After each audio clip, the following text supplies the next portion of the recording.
tonight, 65 years after Bill Haley sang Rock Around the Clock. Rock and roll is alive and well, am I right?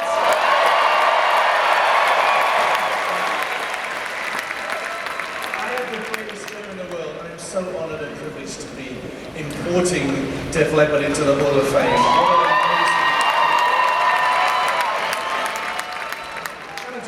I can't do auto-cue, but I can do bits of notes. It's old school, okay? Forgive me. I'm going to quote first from the Joe Elliott Book of Philosophy, which says, you get one chance to do the good shit, don't fuck it up.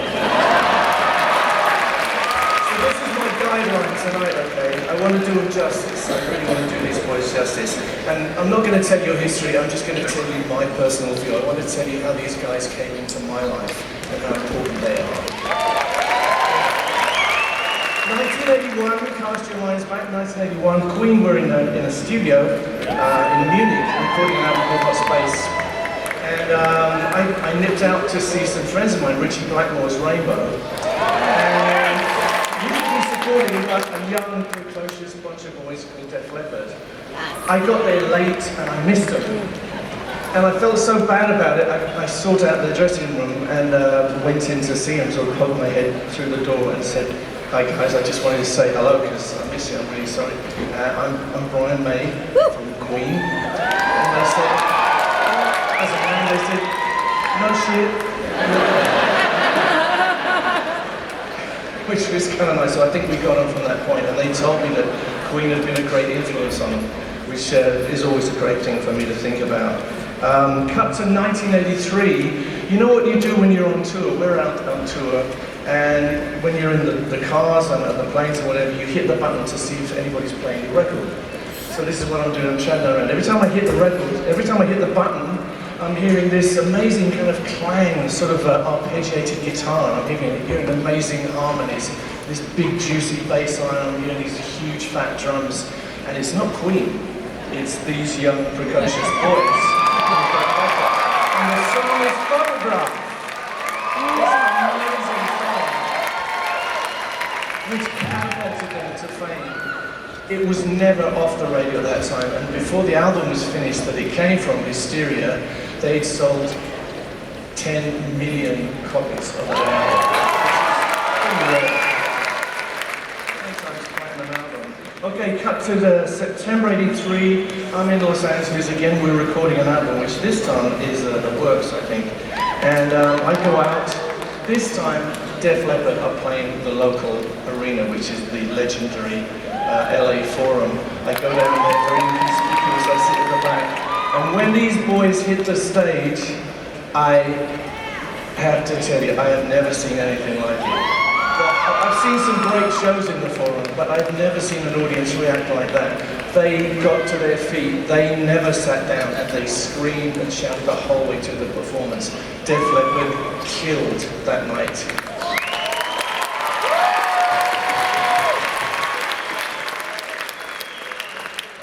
I went backstage to see them afterwards, they invited me, and just like when we first played in the States, all their mums and dads are there, very proud mums and dads, I get introduced to them, and the boys say, "Will you come up and play with us tomorrow night?" They're too nice, so I said yes, and the rest is history. We played Traveling Band. It's history except to say that I nearly lost my career and my life because this is pyromania, and the production has all kinds of fire in it. You know what that is? And actually Joe warned me, he said, "Watch out for the fireworks at the end." I think, just be careful. But I'm at the end, we finished earlier, and we're up behind the drums, and there's a kind of chasm in front of us where the fire's about to come out. I have no idea. I'm gone. I'm like giving it all this, and Joe's going, "Brian, Brian!" And I'm thinking he's just kind of appreciating me, you know? He's going, "Brian, Brian, that's fine." Anyway, this huge sheet of flame comes up in front of me, and just in time, Joe's dragged me out of it. Otherwise, I wouldn't be here tonight. So early on in our career, Joe Elliott saved my life.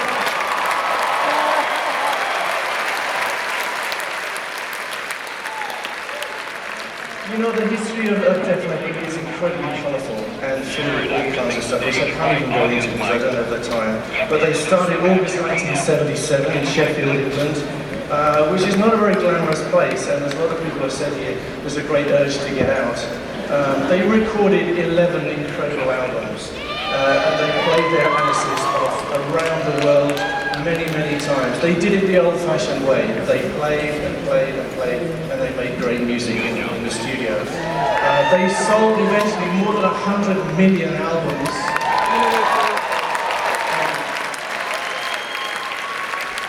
They endured being very fashionable and being very unfashionable as well, as sometimes happened, particularly in England, where sometimes the press wasn't very kind, you know. I don't know why this happens, but they kind of got attacked, among other things, for making hit records. Now, can I just remind you what some of those hits were? We got Bringing on the Heartbreak, Want Some Sugar, Armageddon, Hysteria, Let's Get Rocked, When Worlds Collide, Animal, Love Bites, Rocket. It's a lot, that isn't even the full list. They released 50 singles, most of which were hits, and many were number ones. But there was this kind of feeling abroad in the press and in the media, particularly in the UK, as I say, that maybe that made them uncool. Well, let me tell you, those songs, the fact that they wrote real songs that people can sing and carry in their heads, is the reason that Def Leppard will be remembered in hearts and minds long after all of us are gone.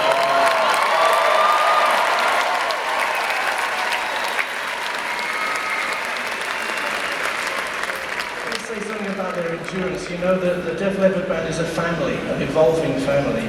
I would say the amazing bass man, Rick Savage, is really the founder member. He's the only guy who was there at the beginning and is here at the end. It's not the end, it's the continuing story. But very soon Joe Elliott joined him, and Joe brought the name with him, which apparently refers to some orally challenged cat of some kind. So these stalwarts are the very birth of the band. But the family grew and evolved and faced all kinds of adversity.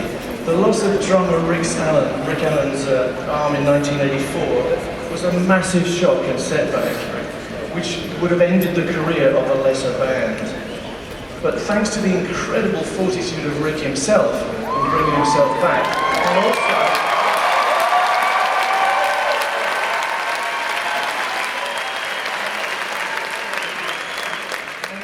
thanks to the incredible loyalty and cohesiveness of that family, which is Def Leppard, in supporting him when he came back, they actually grew in stature and in every way. Not only Rick, but the whole band benefited in a sense. And I was there at Donington when he first came back for that triumphant return. Similarly, the loss of the fantastic riffmeister, I would call him, Steve Clark in 1999, will always be known. What a great player, what a wonderful player.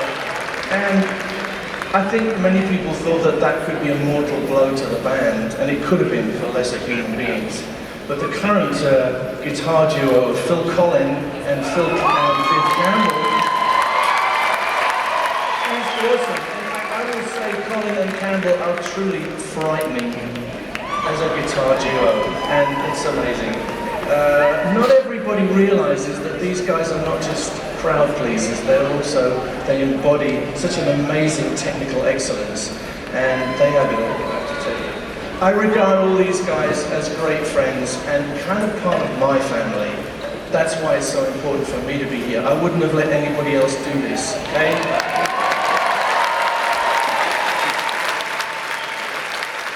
They all turned up for our Freddie Mercury tribute, which was 1992, and we played together lots of times. And Joe and I, in particular, have shared many precious and fun moments, snatched among the madness of touring life. We have a strong bond, and he's one of my dearest pals.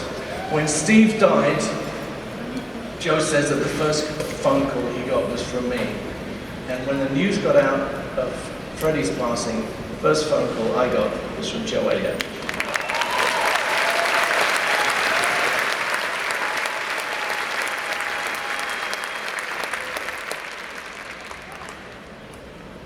These guys are a magnificent rock group, in the classic tradition of what a rock group really is. just going to quote a couple more things. Early on, Joe said, what's the success, what's the story, the secret of a successful rock group? I said, don't split up.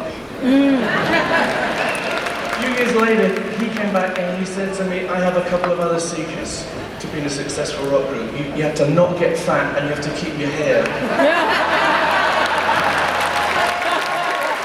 These guys did not get fat, they did not lose their hair, they did not split up. And they're here tonight, ladies and gentlemen.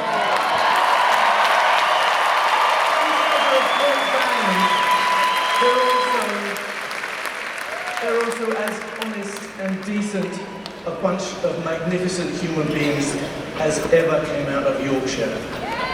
Or Britain, or the world.